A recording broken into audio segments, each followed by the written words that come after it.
Hello everybody and welcome to the LFC Transfer Room. My name is Louis and today we're going to have a bit of a closer look at the whole Sadio Mane saga and why I and many others don't believe that we will be looking to sign any form of out-and-out replacement for the Senegalese striker. He of course joined from Southampton a few years ago, and with 1 year left on his deal he has pretty much confirmed, or it's been leaked, that he does not wish to stay even for the remaining year and he does want to indeed move on. Of course the favourites to land him are Bayern Munich, who've already had 2 offers at this point rejected by Liverpool, the last one named as insulting by some. So we're going to take a quick look into this whole situation and what is going to happen with Sadio Mane. So let's get into it.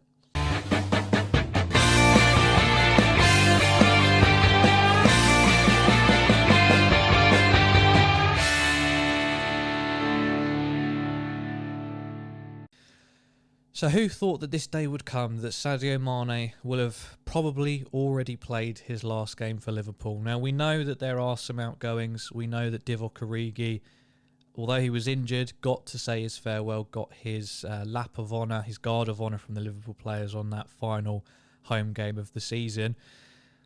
Unfortunately, Mane won't get anything like that. A lot of us will miss him, of course. He was one of the first cogs in Jurgen Klopp's heavy metal football machine, getting that amazing goal on his first game for the club against Arsenal. It was a 4-3 win, wasn't it? And he got that fantastic goal, dribbling past a few players and then curling one past Peter Cech. And I think with this saga, how it's gone on, I think opinions might have slightly changed. I said a few weeks ago that the difference between Mane's potential departure and Salah's potential departure is the way that they've gone about it and how it's been handled in the media, how it's been handled by the club, how it's been handled by the player. And I said, obviously, I stand by this side, that Salah, his agent, the whole scenario has been dealt with pretty poorly. I don't think the club's had much to do with it apart from not paying what he wanted, which again is a different debate. If you think they should have just splashed out on however much he was demanding, then fair enough. But for whatever reason, they decided not to do that. His agent was obviously making a lot of noise on Twitter, just making a mockery of the club, of the fans that love him and adore him. He's posting laughing emojis next to weird things, suggesting that they're not getting what they want and he's being undervalued, etc. Just come out and say it. That don't. Why do you have to make a mockery of the whole situation and embarrass us, that the people who, you know, buy tickets, buy merchandise, buy kits, and help to pay the bloody wages that you're demanding? And Mo Salah, of course, was, to put it politely, lipping off a lot towards the back end of the season when his form, his goal scoring and his assists were dipping slightly. He was giving a lot of talk about being the best in the world, about being underappreciated, about getting revenge for Real Madrid. And whenever he did that, he just dropped a clanger in the next game. And he spoke out a lot. And then, of course, he made those comments about Real Madrid. Courtois struck back. A few, like Valverde, struck back. And it's come back to bite all of us in the bloody arse. The stuff he was spouting out. I know what he meant. But when you start talking about revenge against a team, it sounds like you think you've beaten them. I know what he meant, but it just comes out wrong, and it's going to get twisted very easily. To keep on doing all of that, to be quite tight-lipped on the whole contract situation, I know that's a given, but all of that combined together just left a very bitter, sour taste in the mouth. Mane, on the other hand, until the end of the season, it was all kept under wraps. It was all pretty quiet. We just assumed he would sign. We assumed we'd probably sell Salah this summer because didn't look like he was signing, and we'd have Mane for another year and probably extend his contract. We felt like he would stay. Then, of course, we got that announcement in the days leading up to the Champions League where he said he'd reveal his future, and that basically meant he was leaving. But I held out hope because he said it in a weird way, and I thought, oh, maybe he's signing a lifetime contract with us or something. But it wasn't to be. We lost the Champions League final. We don't talk about that. And then it's pretty much all but confirmed he's leaving. And it sounded like they already had something in place with Bayern Munich. Now, I'm sure Mane has agreed a deal with Munich, but there's been, until after that game, there had been little to no interaction between Munich and Liverpool. And since then, of course, we've had 2 transfer offers from the Bavarian club, which we have rejected. In the second bid, about £30 million plus some ridiculous add-ons that involved winning the Ballon d'Or and scoring a ridiculous amount of goals. I can't quite remember. But yeah, he had to win the Ballon d'Or like 3 times for us to get another 10, 12 million pounds bonus. I mean, if Sadio Mane wins the Ballon d'Or once, we deserve another 50 million pounds. It was a ludicrous offer, and I'm glad that we didn't settle for that. We've set an asking price of about £42.5 million. However, in a slight change of direction of this story, Bayern Munich's sporting director has come out publicly and not said that the transfer's dead, but hinted that they do, of course, have other targets. And if they can't get what they want for the value that they want, they will simply look at other targets. He never names names, never named Mane, wasn't asked specifically about Mane. But these are smart people. Everything that they release, everything they say, every answer they give is calculated, especially in the off-season. It's calculated, it's thought out, and it serves a purpose. This is a warning. It's a warning to Liverpool if they want to get the money that they want and get it done quickly. But it's also a warning to Mane that he needs to try and make something happen. Otherwise, he risks being left in no man's land. If he can't secure this deal, yes, there'll be other clubs.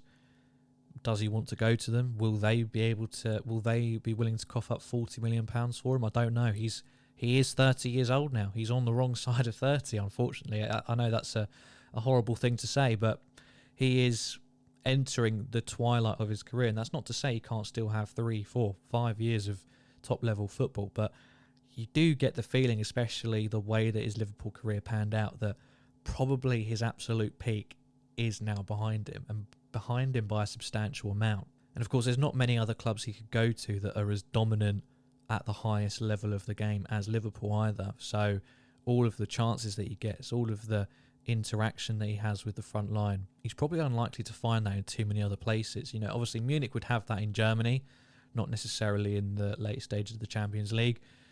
PSG, yeah, but they've just signed Mbappe for ridiculous money. They've got Messi, they've got Neymar. I don't think the attack is really their priority. Real Madrid, maybe they'd want him, but they've spent some money as well. And is he going to displace Benzema?